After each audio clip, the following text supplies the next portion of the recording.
بسم اللہ الرحمن الرحیم۔ السلام علیکم دوستو اللہ تعالیٰ نے بنی نوع انسانیت کی رشد و ہدایت کے لیے مختلف اوقات میں اپنے مختلف برگزیدہ بندوں یعنی انبیاء کرام اور پیغمبروں کو زمین پر اتارا اور انہیں نبوت سے مبعوث فرمایا۔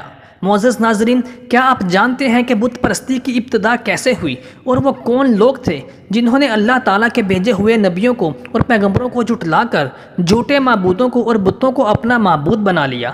آج کی ویڈیو میں ہم آپ کو بت پرستی کی ابتدا کے بارے میں بتائیں گے۔ معزز ناظرین، ہماری آپ سے گزارش ہے کہ ہماری اس ویڈیو کو آخر تک دیکھیے گا اور ہمارے چینل کو سبسکرائب ضرور کر لیجئے گا۔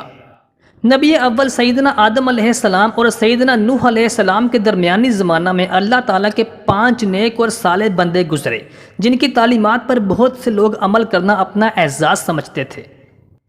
اللہ تعالیٰ کے ان 5 برگزیدہ بندوں، نبیوں اور پیغمبروں نے بنی نوع انسانیت کی رشد و ہدایت کے لیے بہت زیادہ کام کیا اور بہت سے لوگ ان کے اعمال پر اور ان کی تعلیمات پر عمل کرنا اپنا اعزاز سمجھتے تھے۔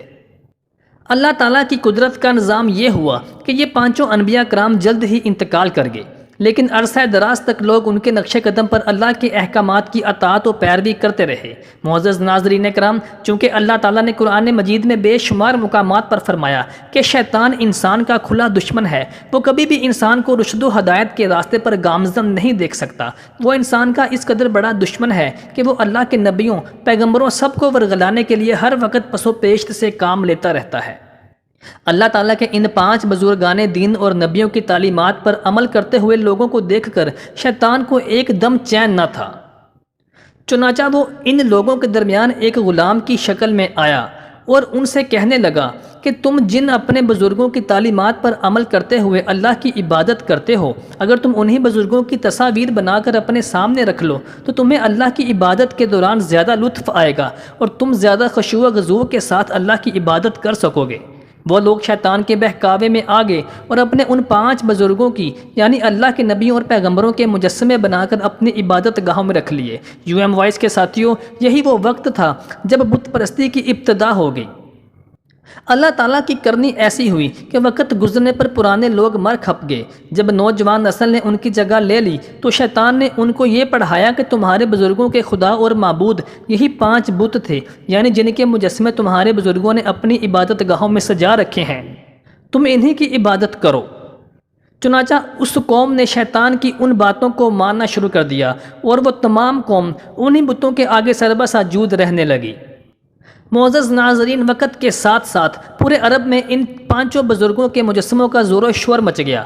سیدنا نوح علیہ السلام جب اللہ تعالیٰ کے حکم سے اپنی قوم کو رشد و ہدایت عطا کرنے کے لیے زمین پر تشریف لائے تو انہوں نے دیکھا کہ ان 5 بزرگوں کے مجسموں کی پوجا ہر جگہ پر ہو رہی ہے۔ سیدنا نوح علیہ السلام نے اپنی قوم کو بارہا سمجھایا۔ بعض روایات میں ہے کہ سیدنا نوح علیہ السلام نے 900 سال تک اپنی قوم کو سمجھایا کہ بدبختو، جن 5 بتوں کی تم پوجا کرتے ہو اصل میں وہ اللہ کے 5 نبی تھے جو تمہیں بت پرستی سے منع کرنے کے لیے دنیا میں تشریف لائے تھے، لیکن تم اس قدر ظالم ہو کہ تم نے ان 5 بزرگوں کے ہی بت بنا کر ان کو ہی معبود بنا لیا۔ بے شک اللہ کی پکڑ بہت سخت ہے، ابھی بھی وقت ہے، اس سے باز رہو۔ لیکن ان کی قوم اس عمل سے باز نہ آئی اور وہ سیدنا نوح علیہ السلام کو طرح طرح کی اذیتیں دینے لگی۔